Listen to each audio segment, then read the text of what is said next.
एक समय की बात है।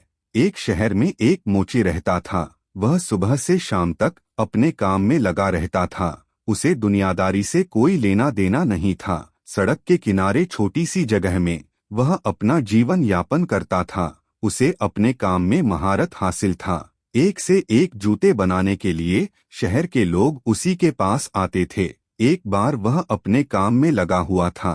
तभी एक सन्यासी अपने लिए जूते बनवाने का विचार लेकर उसके पास आया। उसके कपड़े फटे हुए थे और उसकी हालत भी अच्छी नहीं दिख रही थी। मोची ने सन्यासी से कहा, बाबा, जूतों के लिए चमड़ा तो आपको ही देना पड़ेगा, मेरे पास नहीं है। आप चमड़ा लाए हैं? सन्यासी ने एक पेड़ की छाल मोची को दे दी और कहा, तुम इसके जूते बनाओ। मोची ने जैसे ही पेड़ की छाल को स्पर्श किया, वह सोचने लगा कि यह तो चमड़े से भी मजबूत है। वह सन्यासी से पूछ बैठा, किस पेड़ की छाल है ये? लेकिन सन्यासी ने उसकी बात का कोई जवाब नहीं दिया और मुस्कुराते हुए कहा, मुझे शीघ्र निकलना है, तुम अपना काम प्रारंभ करो। तभी मोची अपने कार्य में लग गया और कुछ घंटों की मेहनत के बाद मोची ने सन्यासी के लिए शानदार जूते बना देता है। मोची खुशी से सन्यासी को जूते पहनने के लिए बुलाता है।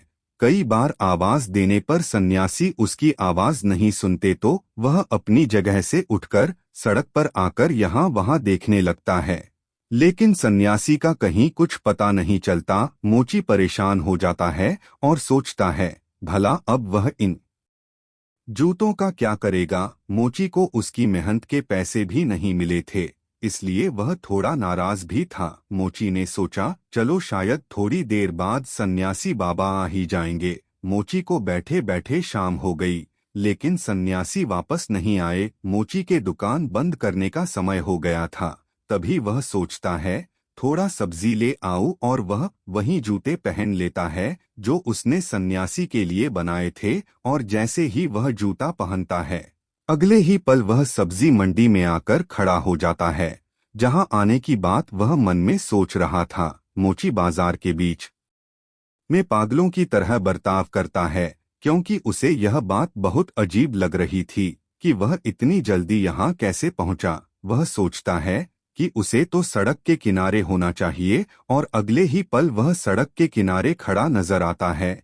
अब मोची का दिमाग चलना शुरू हो जाता है। उसे समझ में आना लगता है, हो न हो ये जूतों का ही कमाल है, जिसकी वजह से वह पलक झपकते ही कहीं भी पहुंच पा रहा था। इस बात को साफ करने के लिए वह कई जगह मन में सोचता है और एक एक करके हर जगह पल भर में ही पहुंच जाता है।